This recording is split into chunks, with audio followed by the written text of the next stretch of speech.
Bonjour à toutes et à tous et bienvenue dans Animédia, votre émission 100% cinéma d'animation. Je suis Sylvain alias Phlegmatique et dans ce podcast, je vous fais voyager dans le monde merveilleux de l'animation. Au programme aujourd'hui, Cigale, Japon et boucle temporelle.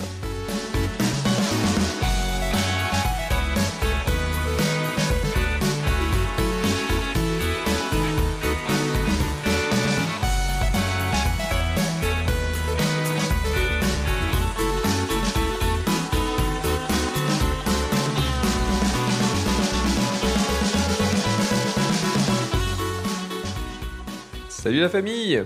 Annecy, jour 5, avant-dernier jour même, serait-on tenté de dire, ça commence à sentir la fin, on voit des gens qui commencent à quitter Annecy. En ce qui me concerne, je serai bien là jusqu'au bout de ce festival pour tout vous raconter. Et ce vendredi, justement, j'ai encore eu une journée bien chargée qui m'a tenu en haleine depuis très tôt le matin jusqu'à tard le soir. J'ai vu 3 nouveaux films, dont 2 en compétition officielle, à savoir Marcel et Monsieur Pagnol de Sylvain Chomet, Amélie et la métaphysique des tubes, réalisé par Maëlys Valade et Lian Cho-han, et enfin j'ai terminé par un petit Midnight Special, à savoir All You Need Is Kill. Je vous donnerai également quelques infos sur la conférence Pixar qui a eu lieu en début d'après-midi, auquel je n'étais pas, mais j'ai pu glaner quelques infos à droite à gauche, et il y a du très très lourd, restez bien avec moi. Eh ben c'est parti non? On attaque? Grâce au train Paris-Lyon-Marseille, Paris n'attend plus que vous. Paris n'attend plus que nous. En attendant, c'est nous qui attendons Paris. Excusez-moi, ça fait 2 heures que le train est bloqué à Lyon. Vous savez quand il repartira pour Paris? Vous êtes un comique, vous? C'est marqué quoi, là? Gare de Lyon. Et elle se trouve où, la gare de Lyon? La gare de Lyon, elle se trouve à Lyon. Eh bien non, monsieur. La gare de Lyon, elle se trouve à Paris. D'accord.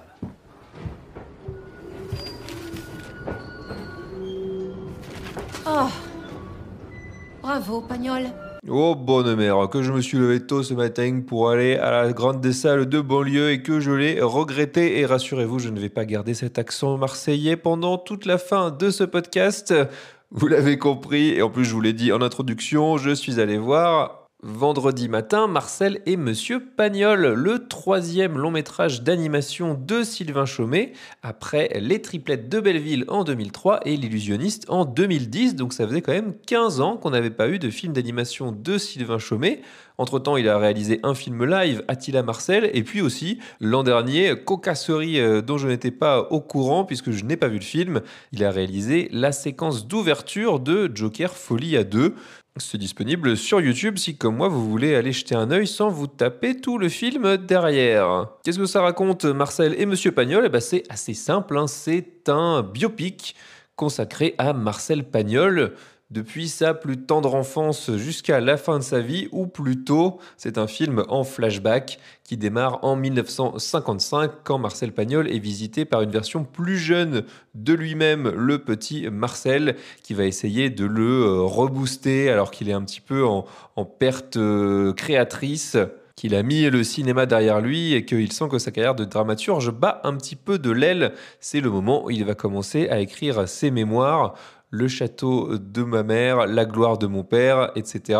Et d'ailleurs, je vais le dire tout de suite, moi c'est quelqu'un que je connais très très mal, Marcel Pagnol, et j'en étais justement resté, ou plutôt c'est un peu l'image que j'en avais, ce qui correspond à la dernière partie de sa vie, en fait à la dernière partie de sa carrière, celle de romancier, ou plutôt d'écrivain, puisque c'est principalement ses autobiographies qu'il a écrit dans ses 2 premiers livres, Le château de ma mère et La gloire de mon père. Mais avant ça, c'était un dramaturge en premier lieu, un auteur de pièces de théâtre, puis un réalisateur qui a enchaîné les cartons entre les années 30 et les années 50, pêle-mêle. On peut citer la trilogie marseillaise avec Cigalon, Topaz ou César, La femme du boulanger, La fille du puisatier, Manon des sources, etc., etc. Donc c'est quelqu'un qui a vraiment compté, qui a eu une place prépondérante dans le cinéma français à une époque, qui a également été intronisé à l'Académie française pour son travail au théâtre et dans la littérature. Et puis qui a quand même été le défenseur, qui a contribué à mettre sur la carte culturelle cette France du Sud, là où dans la première moitié du XXe siècle, tout se passait globalement à Paris. Alors, vous allez me dire, ça n'a pas forcément beaucoup changé depuis, mais au moins le regard est différent. Et c'est vrai qu'à cette époque-là, on regardait principalement à Paris. C'est là où se trouvaient les principales innovations. Donc la province était vraiment regardée de haut par une certaine élite culturelle. Là encore, finalement, est-ce que ça a tant changé que ça? Mais toujours est-il qu'il a vraiment fait la jonction entre ces deux univers-là. Et tout ça, le film nous le raconte finalement de façon assez classique. C'est vraiment la trame d'un biopic, tout ce qu'il y a de plus consensuel, j'ai envie de dire. Enfin, vraiment, on a un cahier des charges où on nous coche vraiment toutes les étapes une à une de la vie d'un artiste majeur. Certes, on a ce gimmick du petit Marcel qui intervient à différents moments en version un petit peu fantôme où il intervient dans le récit de manière plus ou moins directe. Ça, c'est un petit peu le fil rouge. Mais globalement, voilà, on suit un peu le parcours obligé de la vie de Marcel Pagnol. Sa relation aux femmes aussi, puisqu'il a eu plusieurs compagnes tout au long de sa vie. Sa relation très particulière à son père, mais aussi à sa mère, qui est décédée d'une maladie alors qu'il était quand même assez jeune. Et puis, tout simplement, la façon dont il a traversé les époques, puisqu'il a quand même vu l'arrivée du cinéma parlant, puis du cinéma couleur, sans même parler de la Seconde Guerre mondiale, qui va encore avoir un autre impact sur son travail et sur sa vie. Donc, autant dire qu'il y a vraiment de quoi faire. Le film est très, très dense et vraiment, faut encapsuler tout ça en 1 heure et demie, là où peut-être qu'un biopic live aurait étiré tout ça sur 2 heures, 2h30 aujourd'hui, pourquoi pas. Là, c'est vrai que le film va quand même assez vite. Alors, on apprend beaucoup de choses, en tout cas en ce qui me concerne. Encore une fois, c'était quelqu'un que je connaissais tellement mal que je n'ai plus que apprendre des choses. Et puis, c'est toujours intéressant de redécouvrir sa relation à vraiment des gueules de l'époque. Je pense notamment à Rému, qui est un acteur emblématique du cinéma de Marcel Pagnol et qui a un rôle un petit peu plus conséquent que les autres dans ce biopic. Après, au-delà de ça, très honnêtement, là où je trouvais que l'illusionniste, notamment, puisque je n'ai pas vu les triplettes de Belleville, même si je sais que c'est un classique, dans l'illusionniste, je trouvais qu'il y avait une forme de poésie. Alors ça tenait à deux choses principalement. C'était un film très clairement inspiré du cinéma de Jacques Tati, où le personnage principal reprenait sa gestuelle, son côté dandy, alors qu'il se trouvait à l'étranger, en Écosse notamment. Et puis le fait que c'était un film principalement muet, donc il fallait faire passer beaucoup de choses par la mise en scène, par le cadre, par les corps justement, par les situations. À l'inverse, bien Marcel et Monsieur Pagnol, c'est vraiment un biopic assez verbeux, alors surtout forcément avec le phrasé, avec le parler de Marcel Pagnol, de son père, des gens du Sud qui l'accompagnent. Et autant on retrouve complètement la patte Sylvain Chomet pour ce qui est de la direction artistique, de l'animation même, qui est quand même vraiment spécifique. Et puis c'est vrai qu'avec des gueules comme celle de Marcel Pagnol, où on nous montre que très tôt, il se fait casser le nez alors qu'il fait de la boxe, c'est ce qui lui donne un peu son profil emblématique. Pareil pour Rému, c'est vraiment une gueule reconnaissable. Il y en a d'autres comme ça qui traversent le film. Mais au-delà de ça, de vraiment cet aspect visuel, qui est aussi propre à l'animation forcément, c'est vrai que ce qui est de la mise en scène et de l'emballement général du film, je reste un petit peu sur ma faim. Enfin, j'ai eu du mal à sortir des gros sabots biopiques habituels qu'on connaît. Donc c'est plaisant, ça se suit vraiment sans déplaisir aucun, bien au contraire. Mais je pense que ça plaira plutôt à un certain public qui a pu connaître, alors pas forcément à l'époque, les films de Marcel Pagnol au moment de leur diffusion, mais voilà, moi c'est vraiment les films France 3 que je voyais passer, voilà, les films en noir et blanc, qui me donnaient toujours un petit peu le cafard. Je sais pas trop pourquoi, c'est des films auxquels je me suis jamais vraiment intéressé, peut-être parce que c'était un petit peu trop vieux pour moi, mais je trouvais que voilà, il y avait un côté un peu France d'avant. J'avais l'impression que c'était les films qui étaient diffusés le dimanche après-midi quand j'étais chez mes grands-parents, donc c'était pas forcément un mood dans lequel j'avais envie d'être. mais je pense que pour la génération de mes parents notamment, des gens qui sont nés dans les années 60, 70, c'est quelque chose qu'ils connaissent beaucoup mieux. Peut-être qu'ils ont lu les bouquins aussi, contrairement à moi par exemple. Et je pense vraiment que ça peut les intéresser de redécouvrir ce personnage-là sous un autre angle et avec un biais différent qui est évidemment celui de l'animation. Donc c'est tout à fait recommandable, bien sûr, hein, ça reste de très bonne facture. C'est avec les voix qui plus est de Géraldine Payas et surtout de Laurent Lafitte qui double Marcel Pagnol. Alors c'est vrai qu'il y avait un petit quelque chose qui me dérangeait au début, je ne savais pas bien dire quoi. Et puis finalement j'ai fini par reconnaître la voix de Laurent Lafitte et je me suis dit, ah oui, bah, c'est pour ça. On sent quand même que c'est pas un vrai Marseillais qui double Marcel Pagnol. Il force un petit peu l'accent. Alors parfois il le perd, parfois il le reprend. Mais bon, une fois qu'on sait que c'est Laurent Lafitte, on a un peu du mal à s'en détacher, je trouve. Mais voilà, c'est vraiment histoire de pinailler. Ça se regarde complètement et ça sort le 15 octobre chez nous. Avant d'embrayer sur mon deuxième film du jour, un petit point rapide sur les deux conférences principales qui ont eu lieu aujourd'hui. C'était vraiment la journée Disney à Annecy, puisqu'il y a eu en début de journée une conférence autour de Zootopie pour présenter quelques scènes vraiment en work in progress de ce que j'ai compris, puisque pour le coup là je vous parle de choses auxquelles je n'étais pas, mais il y avait suffisamment de gens présents à Annecy pour relayer tout ça. Donc on a eu visiblement quelques images de Zootopie 2. Et puis surtout, le gros événement qui était en début d'après-midi à Bonlieu, c'était une conférence Pixar auquel je n'avais pas réussi malheureusement à avoir des places. Je vous jure que j'avais ouvert l'onglet, c'était le premier onglet que j'avais ouvert pour prendre mes billets. Et vraiment au bout de 2 secondes, enfin immédiatement au moment où j'ai refresh à l'ouverture de la billetterie, il n'y avait plus de place. Et voilà, ensuite j'ai préféré privilégier des séances de long métrage, notamment en compétition, plutôt que d'essayer de partir à la chasse à la place en rafraîchissant la page aujourd'hui. Mais il y a eu du très très lourd annoncé, comme je vous disais en introduction. Déjà, il faut savoir qu'il y avait Pete Docter qui était présent et il est passé à côté de moi. Je l'ai vu, il était là. Il est très très grand, donc c'est hyper intimidant quand même.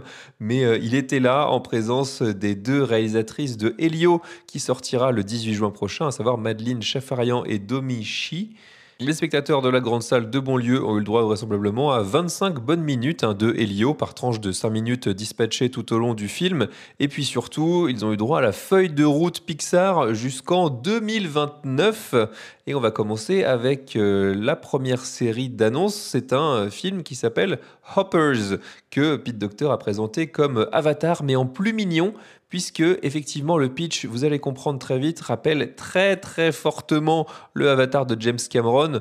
Pourquoi ? Parce qu'on parle d'une petite fille qui va transférer sa conscience dans un robot castor pour aider des animaux à sauver la réserve où ils vivent, qui est menacée par la construction d'une autoroute. Donc ouais, on est vraiment dans le mélange entre un univers et un autre, celui des animaux, celui des humains, avec un personnage qui va changer de camp pour protéger la nature. C'est presque un peu trop gros les gars là, non ? Et tout ça, ça sort visiblement en 2026. 2026 où on aura Toy Story 5. Et oui, c'est une réalité. Vous aurez un nouvel épisode de Toy Story. C'est un peu les deux facettes de la pièce Pixar d'aujourd'hui, si vous voulez. On a d'un côté un nouveau projet et de l'autre une suite d'une IP, d'une licence qu'on connaît déjà. On sent que voilà, le studio aujourd'hui, il a complètement adopté cette stratégie d'alterner entre les deux, avec forcément les énormes cartons de Vice Versa 2 et Vaiana 2. On les comprend, voilà. Et puis, est-ce qu'on est forcément mécontent de revenir dans ces univers-là ? Pas forcément. En tout cas, Toy Story 5, il va quand même falloir mettre la barre très très haut par rapport à la trilogie originelle. Je mets le 4 forcément un petit peu en dessous, mais le pitch, il est intéressant. Là encore, je vous le fais rapidement. On va retrouver le personnage de Bonnie que l'on retrouvait à la fin de Toy Story 3 où Andy lui donnait ses jouets. Au moment de Toy Story 5, elle a 8 ans et elle reçoit en cadeau une tablette numérique. Alors sur le visuel, elle est présentée avec des petits yeux tout mignons de grenouille, mais si j'ai bien compris, ça va devenir le méchant de l'histoire. un peu comme Lotso, le gros nounours rose était le méchant de Toy Story 3. Et bien là, c'est un petit peu la même idée, sauf que forcément, on nous rajoute une petite surcouche de technologie éventuellement, hein, entre d'un côté des jouets à l'ancienne et de l'autre, eh bien, une tablette qui représente forcément la nouvelle génération de jouets. Ça sort également en 2026. L'année suivante, 2027, on aura un nouveau projet, voilà, une nouvelle IP, comme je disais, signé Enrico Casarosa, qui n'est autre que le réalisateur de Luca, et il va rester en Italie, puisque ce projet s'appelle Gatto. C'est l'histoire d'un chat noir qui n'aime pas l'eau. Tiens, étonnant, je me demande où ils sont allés chercher cette idée-là. Le problème pour Gatto, c'est qu'il vit à Venise, voilà, en Italie. Mais en revanche, il aime bien la musique et il va rencontrer une jeune violoniste. Ça, c'est donc pour 2027. Et puis, Pixar nous a confirmé, Pete Docter a confirmé ce qu'on savait déjà, à savoir l'existence et les arrivées prochaines des Indestructibles 3 et de Coco 2. Alors, quand je dis prochaine, il faut le dire vite quand même, hein, puisque les Indestructibles 3, ce sera pour 2028 et ce sera réalisé par Peter Sohn, le réalisateur de Élémentaire et du Voyage d'Arlo. Et Coco, ce sera donc en 2029, réalisé par Lee Unkrich, un des deux co-réalisateurs du premier. Voilà, ça fait quand même pas mal de choses, pas mal d'infos. On sait à quoi s'attendre et on espère, on se doute, vu le succès maintenant d'Annecy à l'international, que Pixar, Pete Docter et toute la troupe reviendront à Annecy pour nous présenter tout ça. Au commencement, il n'y avait rien, à part un tube. Des jours, des semaines, des siècles passèrent. Et le miracle eut lieu. C'est ainsi que je suis née par la grâce du chocolat blanc. Le plaisir, c'était moi. Ouvre-toi. Ouvrez-vous tous. Le chocolat avait mis tous mes sens en éveil. Amélie vient de dire son premier mot. C'est super, c'est quoi? Aspirateur. Ame veut dire pluie en japonais. Ma chère Nisho-san, mon soleil. J'étais japonaise. Elle grandira et elle t'oubliera. Je l'aime, cette petite. Nisho-san! Est-ce que c'était ça, la vie? Une grande bouche vorace qui ne retenait rien? Mais non, les souvenirs restent. Puisque ce qui m'a été donné me sera repris, je devais me souvenir. Je veux tout voir, tout sentir. Écrire passionnément chaque page de mon existence.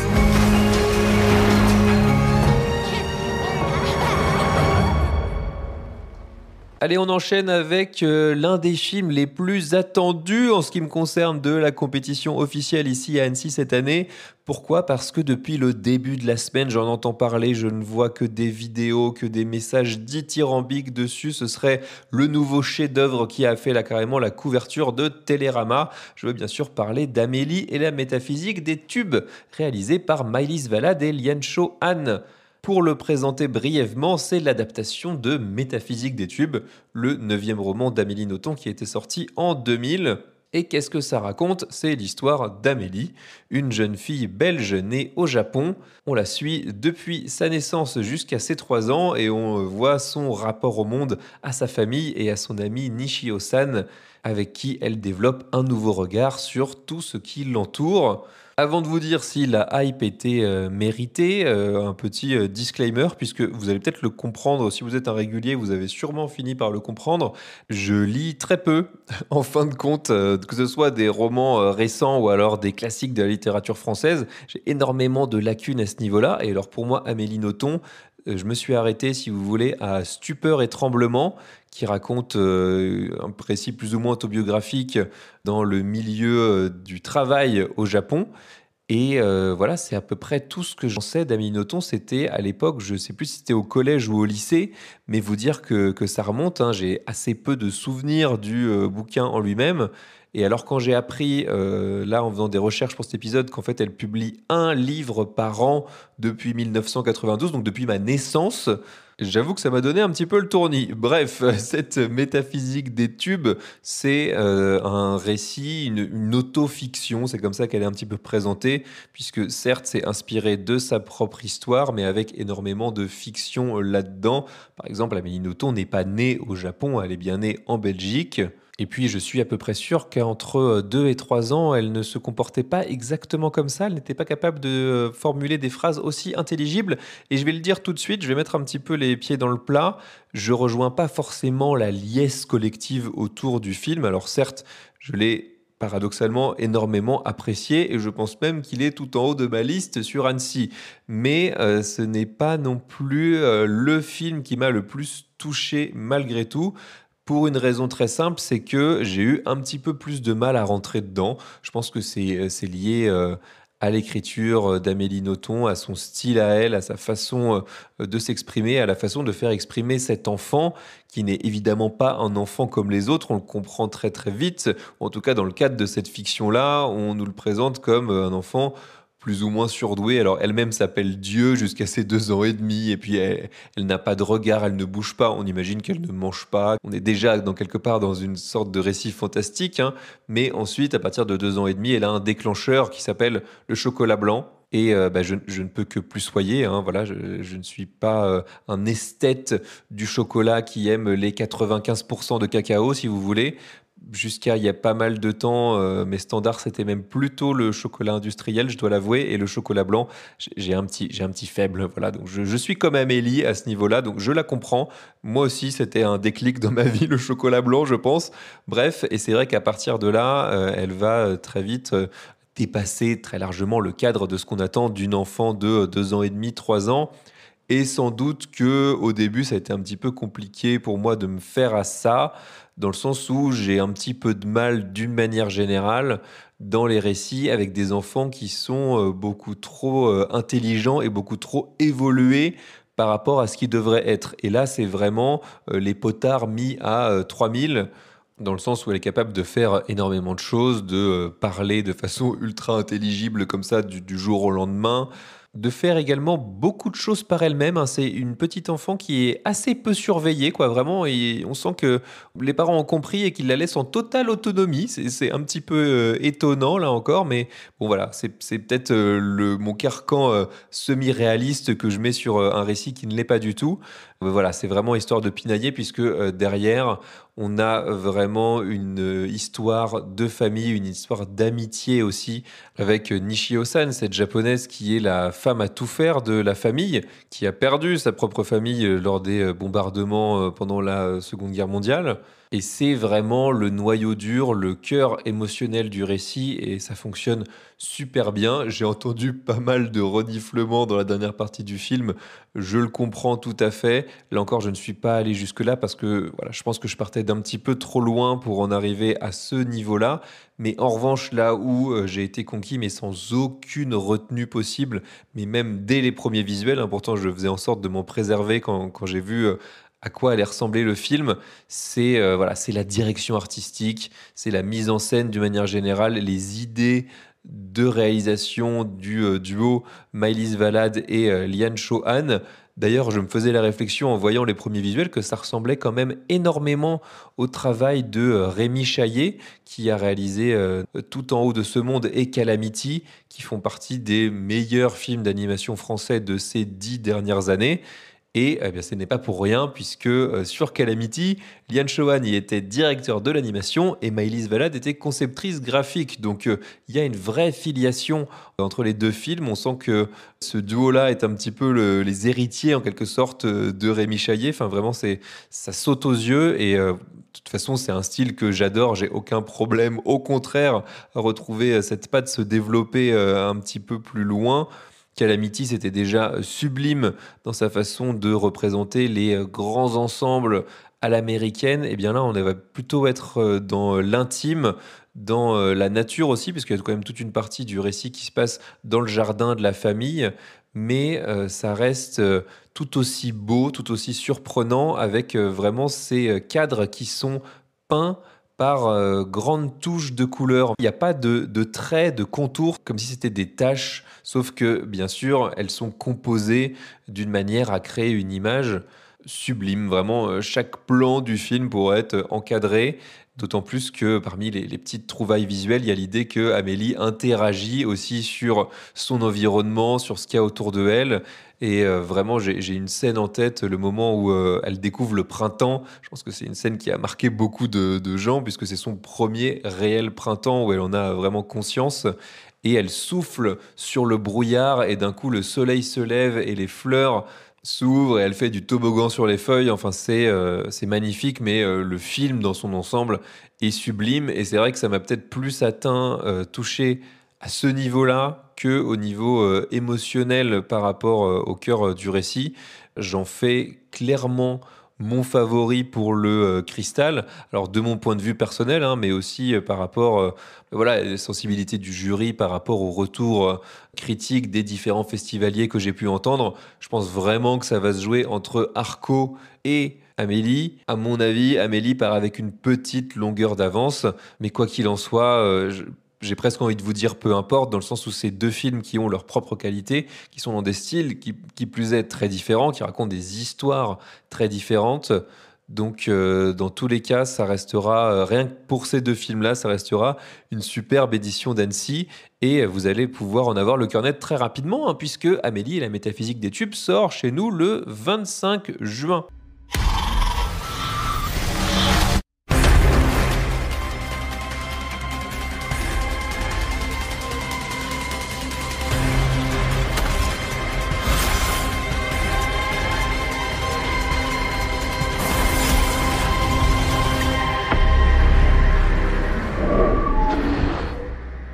Et enfin, j'ai terminé cette journée avec un nouveau Midnight Special, et après Mononoke 2 vu la veille. Ce vendredi, c'était au tour d'un autre film d'animation japonais que j'attendais énormément. C'est All You Need Is Kill. Alors, petite note quand même pour le mois du futur. C'est pas un problème de prendre des Midnight Special, mais peut-être pas la journée où j'ai eu une première projection à 8h30 et où j'ai dû me lever à 6h45. Voilà, juste comme ça. Parce que là, en plus, avec des films d'animation japonais, les sous-titres sont en anglais et non pas en français, ce qui n'est pas forcément un problème en ce qui me concerne d'une manière générale. Mais là, si vous voulez, avec les journées que je me mange et le fait de se lever très très tôt, j'ai l'impression d'avoir senti ma batterie d'énergie vitale se vider au fil de la projection. Et il y avait des moments où c'était un petit peu compliqué de tout suivre, parce qu'en plus c'est un film assez frénétique, assez visuellement exigeant, et en plus de lire les sous-titres en anglais et de les retraduire dans ma tête, bref, ça fait partie des petites choses qu'on néglige quand on fait son programme d'avant-festival, ou alors on se dit que tout va bien, on va tenir, on est un bonhomme, on n'a pas besoin de dormir.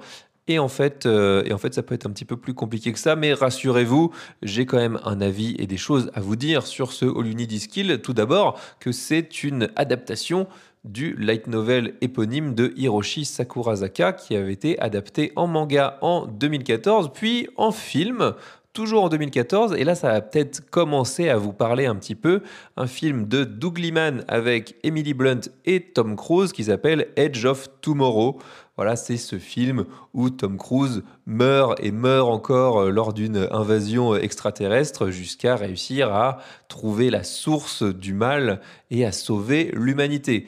Alors cette fois-ci, c'est une nouvelle adaptation signée Kenichiro Akimoto chez Studio 4 degrés, je ne sais pas comment on dit, 4C, 4C, 4 degrés, je ne sais pas, enfin voilà, chez ce studio-là. Et donc c'est la première fois que ce roman a le droit à une adaptation animée directement par un studio et un réalisateur japonais.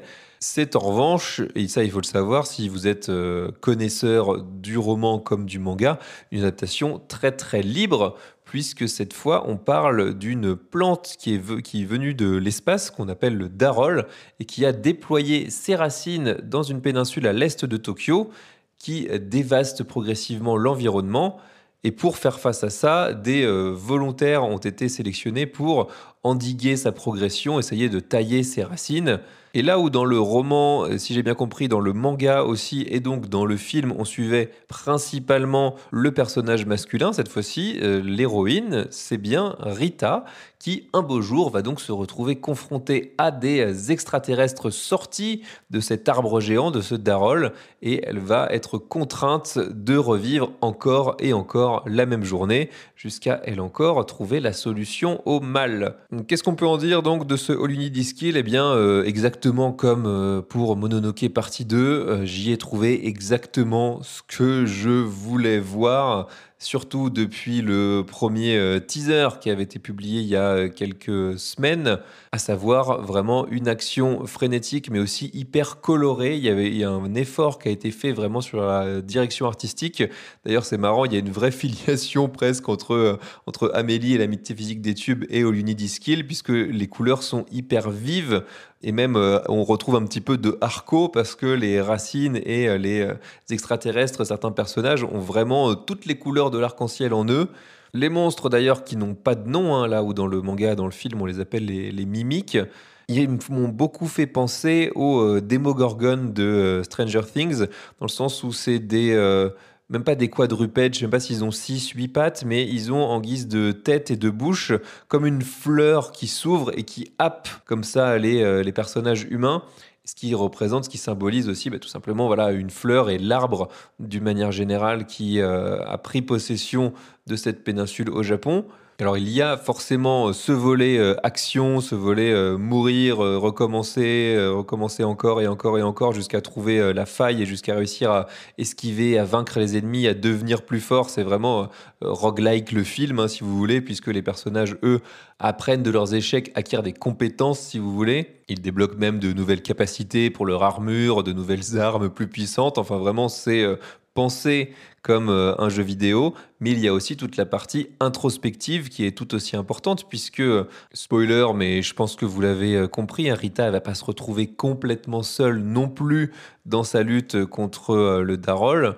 Et donc cette bataille, elle va la mener à la fois pour l'humanité, d'accord, aussi pour elle-même, puisqu'il y a tout son parcours, tout son récit personnel qui va rentrer en ligne de compte également.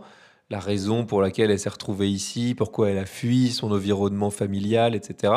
Mais aussi se battre pour la personne qui va l'accompagner, pour gagner le droit de faire perdurer cette relation, puisque je ne l'ai pas précisé non plus, mais ils sont vraiment que tous les deux à se battre. On n'est plus du tout sur l'affrontement entre des hordes d'ennemis et des armées à la fois américaines, à la fois japonaises. C'est un récit qui est beaucoup plus intimiste, beaucoup plus resserré. C'est ce qui donne la force, je trouve, vraiment à cette nouvelle version. En plus, je le redis et je vais conclure par ça, vraiment cet aspect visuel et cette mise en scène ultra frénétique qui va à 2000 à l'heure et qui offre vraiment des purs moments de trip, quasi psychédéliques à l'image. Donc pour moi, la promesse, elle est complètement tenue et je suis hyper content à nouveau d'avoir découvert ça en salle, d'autant que, eh bien, une fois de plus, pour l'instant, le film n'a pas de date de sortie et potentiellement pas de distribution en France. Ça, c'est l'avenir qui nous le dira. Mais si vous êtes fan d'animation japonaise, évidemment, je vous conseille de le mettre sur vos tablettes. Et puis en plus, on n'est pas à l'abri de le voir sortir sur une plateforme spécialisée ou non. La France a quand même la chance de pouvoir être assez bien servie quand même ces dernières années à ce niveau-là. On en arrive à la fin de cet épisode 5, l'avant-dernier donc de cette folle semaine à Annecy. Pour soutenir Animedia, si vous aimez ce que vous écoutez, eh bien c'est très simple, abonnez-vous au podcast sur la plateforme de votre choix, Spotify, Apple Podcast, Deezer, Podcast Addict, YouTube ou autre. Laissez-moi un commentaire, là encore ça fait très plaisir et je prends plaisir toujours à vous lire. Et puis mettez-moi des étoiles, des pouces, parlez-en autour de vous également. Et puis pour enrichir l'expérience, eh bien suivez-moi sur les réseaux sociaux, puisque j'y publie en plus de tout le reste, en plus de ces podcasts, pas mal de stories, beaucoup de stories même sur Instagram. Je ferai un petit sondage à la fin du festival pour savoir si ça vous a plu ou si vous en avez eu un petit peu trop. Moi, je prends plaisir. C'est un petit peu la surprise pour moi aussi à faire tout ça. Et puis des vidéos courtes. Je suis un petit peu à la bourre, j'ai un peu plus de mal à tenir le rythme que sur les podcasts. mais j'ai publié la deuxième jeudi et puis j'ai quand même l'intention de rattraper mon retard, donc vous aurez même du contenu, je pense, jusque début, milieu de semaine prochaine max. Et tout ça, ça se passe sur Instagram principalement, sur TikTok aussi, et puis également sur Blue Sky où vous pouvez papoter avec moi. Demain, il me restera les 2 derniers longs métrages en compétition officielle. J'ai hâte de voir ça, j'ai hâte de boucler cette compétition d'Annecy 2025. Et puis on aura aussi la cérémonie de clôture avec la remise tant attendue des prix. D'ici là, portez-vous bien et à la prochaine. Ciao!